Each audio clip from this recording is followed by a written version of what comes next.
Welcome back, dear viewers. After that report, we have a very distinguished guest with us today. We have Latifa Alsaleh, corporate consultant. Welcome, Latifa, and thank you for joining us today. Thank you so much. It's my pleasure, Mariam. I'm so looking forward for our, inshallah, beautiful conversation. I'm looking forward to, of course. So let's begin. When we talk about balance, what does a balanced life actually look like to you?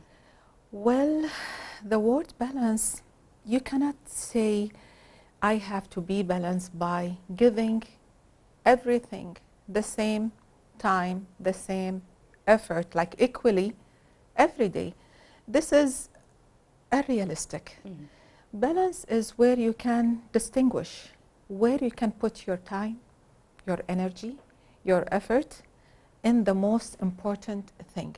So you know how to prioritize things. Which one needs me more? Where I can put my energy? Because we have our work, we have our social life, we have ourselves. So these three sectors, like minimum, need us. Sure. But that doesn't mean I have to stay like from 8 to 12 to my work and that's it. I cannot check on my social things or my family or whatever. So you are the master of the scene and you decide which one needs you more. Right, that's right. And you think, can you separate your work life, do you think, from your family life, or do they naturally affect each other? We cannot separate because we are the same person. I'm Latifa at work, and definitely I'm carrying with me emotion from my family, from my relation, from whatever I have, not in the office or not at work. Right. And then at home, I'm carrying with me emotions. Incident happened, discussion, communication from my work.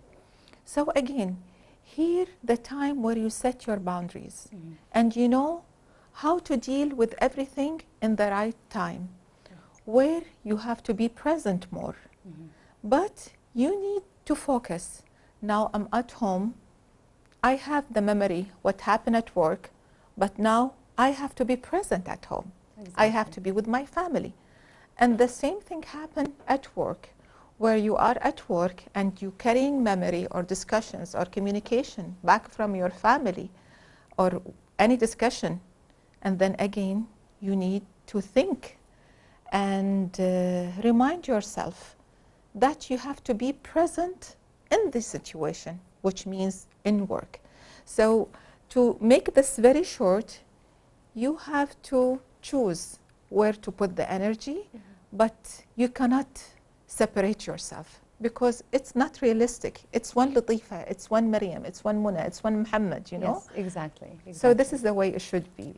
Okay, and does balance look different, do you think, at different stages of life? Definitely. And we need to accept that. You cannot compare a teenager balance of an adult balance. Your balance will be different when you are in the beginning of your career.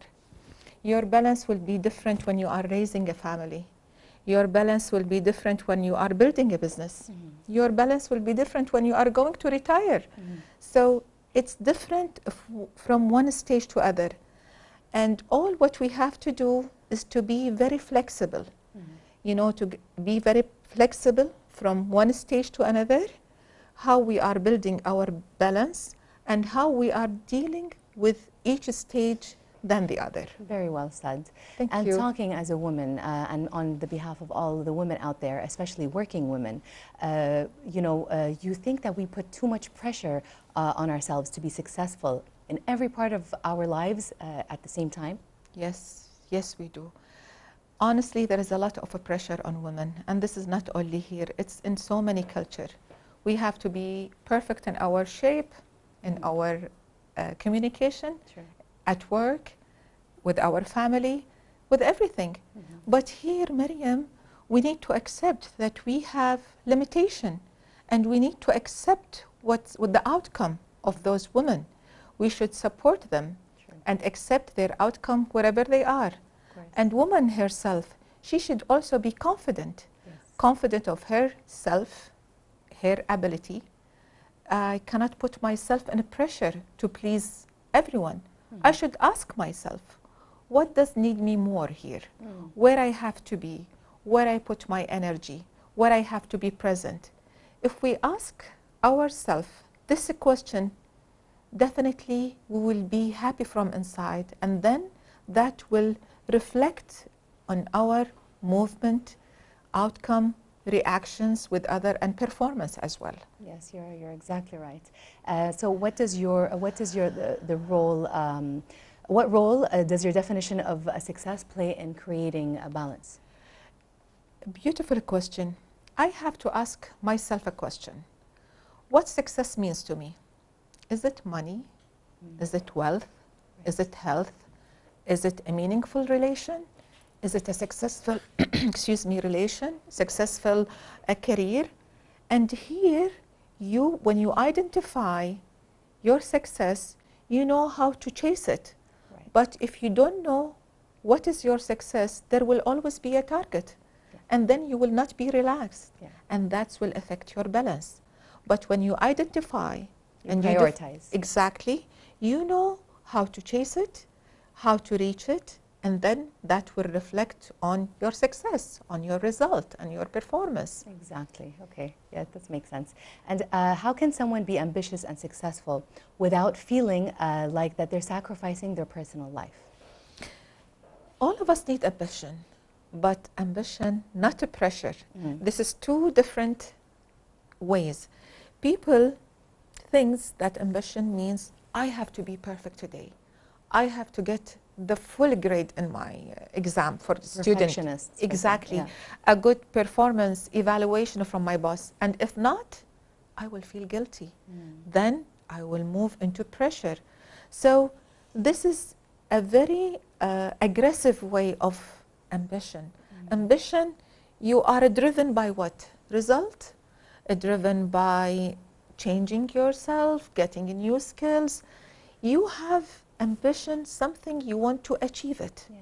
And you have to be relaxed in that journey when you have the right tool. So you don't convert ambition to pressure, because if you are under pressure, you will destroy the whole journey of ambition and reaching your goals. Exactly. Everybody has their own personal goals, and I always think that goals are dreams, right? So people dream and dream big. Exactly. And it's beautiful that you have a dream and you link them to goals. We always say you have to write your goals, because when you write them, you visualize them. Yes. You imagine them. And when you imagine them, you are working on yourself, your mindset. Right. How can I reach my goals? Because goals is not only reachable by action, emotions will help you. Of course. Definitely your emotion, your feelings, your energy, that is the fuel of your journey of reaching your goals or achieving your dreams. So we need to be aware, not to be under pressure. We let it go, release the feeling of guilt. If I didn't get the good mark, so what? I will get it next time. That feeling, the inner feeling, it will help you to reach your ambition. I heard about something that when you actually believe that you have it in the moment, that's when it happens, instead of wanting it. Like you want it, but when you believe that you have it, because you're relaxed, right? You can imagine that you have it. Exactly. And that's, you know, I link it to the, I just said, imagine, visualize it. Yes. That will draw the road for you, the roadmap. You will imagine every single thing about that dream. If it's a business, a career, a family, even if buying a car, imagine that you're driving that car, the color of the car. Yes. See, this will make your mindset work on achieving that goal.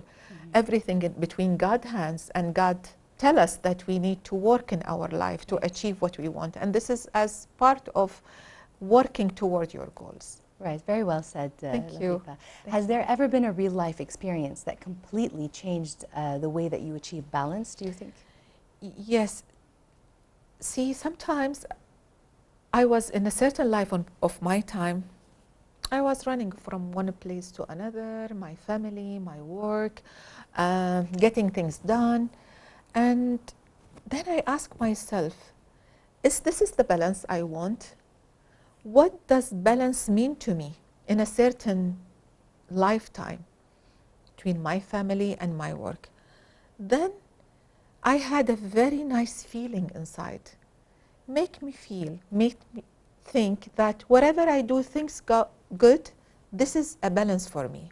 So just be ready for the responsibilities you have, accept them, be flexible to shift from one task to another, and then you will feel that you are so happy. By the end of the day, your head on the pillow, you're sleeping, you are revising. What did I do today? And then you said, wow, I did this and that. So you let it go, the feeling of I have to. Yeah. You want to do this, and do it with presence. Just be present. Yes. At the moment. Sometimes, Maryam, my dear, you cannot control what happened. True. Something out of your hand will change your plan. That doesn't mean it's your fault. In that moment, you need to accept that I did my part, I did my due diligence, but because for a reason. Yeah. External factors, whatever it may be. Exactly. The external factors we should always consider: weather, traffic, something out of your hands. Like the situation we are living in right now 3 months back. So that's help us, mentor us how to accept and how to move on in our life and be balanced. Very well said. So right now we'll take a short break, and we'll be back to discuss more with Latifa Alsaleh here. So stay tuned. We'll have an upcoming report for you. We'll be back. Welcome back, dear viewers. We are joined here today by our guest, Latifa Alsaleh, and we are very eager to continue our discussion where we left off. So what would you say to someone who feels that they're succeeding professionally but failing personally, or vice versa? Beautiful. And I think this is the case in most of our, most of us in this life. Here we call it your body is ringing a bell. Why we call it failure? Maybe there is something in your personality, in your body, is giving you an alarm. Something you have to look at it. You pull your attention to it. And this is the time where we pause. Because we cannot do everything. You have only 24 hours a day. You cannot put everything. We have sleeping time, praying, shower, eating, talking on the phone, driving to work. So there is so many things. I don't call them waste time, but it's the time where it affects our responsibilities. So we need to bear in mind, when you put your target, when you set your target, when you set your goals, you have to bear in mind all of these factors. And then when you feel that there is a failure feeling, you have to ask myself, for example, let's assume the failure come out of I'm always late to work. So I fail to reach on time. That might be a reason. Right. Here, you need to change your mindset, your sleeping habits, your eating. Exactly. You go to the root. Am I eating heavy meals in the night? Am I drinking a lot of coffee? This is a scenario. Happened to me actually like 30 years or 32 back when I was working in a bank. In the first bank I worked in, I was living in an area totally far away, around 30 minutes of driving. So 30 minutes, but that time there was no Google. You don't know if there's a traffic or something. So I was always upset, reaching work late. And by the time I get parking for my car, so always frustrating. At work, I'm perfect, I'm amazing, I'm a queen on my desk, but it's only those 5 minutes. What happened? I talk to myself, I need to work on my sleeping habits, like sleeping on time, be prepared, woman, what to wear in the morning, everything prepared, everything. Imagine, Maryam, till now, I always tell my trainee, be prepared. You have to prepare You think what you will wear, even Yeah, maybe even from the night before instead of the morning of. Exactly. If, you know, if somebody can be like, I want the extra sleep, do it from the night before. Why not? Nothing wrong with being prepared, and that's one of the key of success. Because you know that 5-6 minutes you are standing in front of your cabinet, that will make you fail by the end of the day because you didn't reach work at time. So the bottom line, be prepared. Think of that failure is a reason to change. True. We should thank them, those failures, emotions, because it's teaching us. And improving ourselves. Exactly. Without them, we don't know what to change. Right. We don't know what to let it go. We don't know what to get. So these feelings is very important. And what's beautiful about it, that you are feeling them. You are recognizing them. There is something wrong, you know, and there is other people, they don't feel anything. It's okay for them if they are late, which is that a failure. But if I am really feeling them and it's causing that feeling, I should thank them, and I take it as a moment of pausing and thinking what I have to change. This is a sign where something in your personality or mindset need attention to be changed. Yes, very true. And so, Latifa, if you could give us 3 practical rules for creating more balance in our daily lives, what would they be? Amazing. Number 1, you have to identify an area or a relation or a thing that cannot be negotiated, and you protect it. Because this is something you cannot sacrifice it. Right. Okay. Number 2, you have to ask yourself, I'm driven by what? And that question will identify your personality, where you put your attention, where you put your energy. For example, money, career, learning, education, raising my kids, whatever. So you know where you put your priority, because as we just said in the beginning, balance is where you identify what's the priority for you.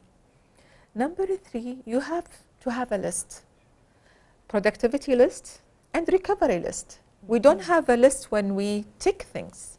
Also, we want the second page where we give a prize for ourselves. Reward, yes. Rewards, enjoy relation. We don't want the leftover. We want to plan our recovery, having fun, going out, entertaining, traveling. Even sometimes, Miriam, I always tell my trainee, you don't have to spend a lot to entertain. You can just go walk on the sea. Early morning, go for a walk. Just be silent, watch a nice movie, do popcorn at your house, whatever. Whatever make you get that feeling of happiness. We are different. So, because we don't want people to put excuses that I cannot do that. So it's something between your hand. But the bottom line, make a recovery list for yourself. These 3 things will definitely reflect all your balanced behavior.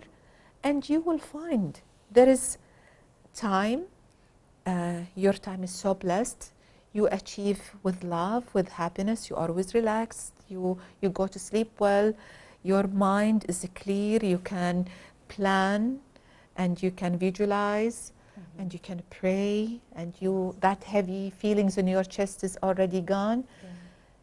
It's, you know, you train yourself, you coach yourself. It's also a peace of mind, I think, you know. Of course. That's the most satisfying thing in the world. Mental health, Miriam, it's all about mental health, and this is a point where I would love to mention here. All the things we discussed earlier, we should do it with, we are taking care of our well-being, of course, our mental health, because this is the fuel. Yes. If you have a good mental health, a good well-being, everything will be achieved smoothly and achieved successfully. I agree with you. So how can someone set boundaries at work without feeling guilty about it? Oh, especially, this is a good question, especially for people who just join work. Setting boundaries, that doesn't mean you are neglecting or rejecting work. It means you are setting boundaries because you want your sustainability at work. Everything should be continued. So if you keep saying yes, yes, yes, you'll be drained. Exactly. Remember, every yes you said, there is a no opposite to it. So there is no harm by setting my boundaries. I want to set my boundaries because I want to be available every time, and available and present where the situation needs me. And I need my good energy solution if I'm dealing with, for example, numbers. So these kind of job need you to be very relaxed, not pressured. So which feeling will make you achieve more, perform more? So to reach that level of feelings, you have to set your boundaries, and you know how to say no, how to accept, and how to reject. But rejecting is not it's not shameful at all. At all. It's something even give a good indication for others who work with you, that to present you a confident person. You know when to express yourself, and when you stand up for yourself and accept things or reject them. And eventually I think you also gain some respect along the way as well. Of course, it's all about communication, and this is part of our communication. Because in the beginning of our career, we thought if we say yes, yes, that means we are good, we will get an increment, and people will see us as a cooperative person. There is a difference between a team player person and the team spirit, and between a person saying yes for the matter of afraid to say no or to reject. This is the difference. So by understanding, saying no, how it will reflect on me, how people will think large of me, they will think that I'm more capable. They will give me more task because they will see a strong personality beyond my body, my brain, and that will make me grow in my team. Very well said. Thank you. How do you know when ambition has turned into pressure? When you move to, you feel that you are always in a guilt, and it will reflect on that heavy feeling on your chest.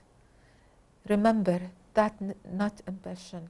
When people say, where are you? We miss you. Or when you look at yourself in the mirror and you will find that you are so tired. When you miss family gathering, when you miss dinners, lunch, so much activities that you used to do, remember that you are under pressure. When you start, your hair start falling, when you start biting your nails, because I know people in my team, you know, if I close my eyes and I remember my previous teams, I can see people like that, and I were talking to them. They were so relaxed at life, like setting their families, having, mashallah, healthy kids, but they are always chasing. You know why? Because they didn't identify the meaning of success in their life. If you didn't identify it, there will be always a target.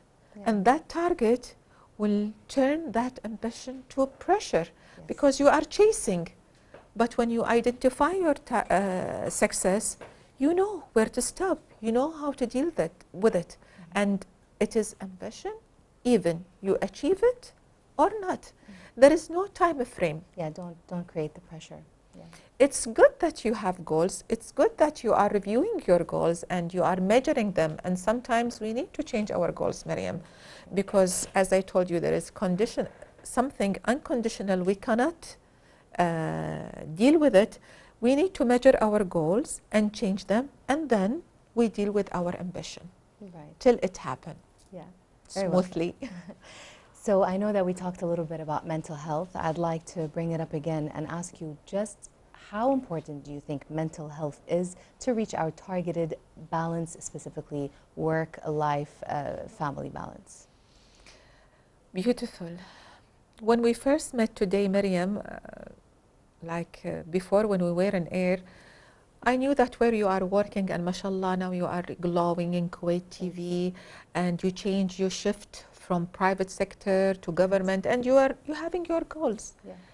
And you are happy now. Yes, alhamdulillah. Alhamdulillah, inshallah, and I wish you more and more. Thank you. Believe me, Miriam, if you were not maintaining a good mental health, you will not be here today. I 100% agree with you. Mental health will direct you how to tackle your opportunity, how to be there in the situation. Mental health is the fuel of our journey to be good with your spouse, with your kids, with your parents, because you need the peace of mind thinking, you need a good communication skills, you need a good way of thinking to take good decisions, you need mental health to operate a meaningful relationships. That's all about your mental health. So taking care of our mental health, we are not selfish if we are taking care of that. We need it because this will make us reach our goals and our ambition and take us to the success, inshallah. Inshallah. Well, very well said, Thank you. Latifa. And honestly, this brings us to the end of our discussion, but it was honestly such a pleasure and a very insightful discussion with you. Thank you. I'm so glad that I could have added something to our audience and to you, Mariam. I enjoyed talking to you. Same and here. Wish you all the best. Thank you, and all the best to you as well. Thank you. And I'm sure our dear viewers really enjoyed that insightful conversation and discussion with Latifa Alsaleh, corporate consultant. Again, thank you so much for joining us. You're welcome. And with that, we're going to our report right now, so please stay tuned. We'll be back.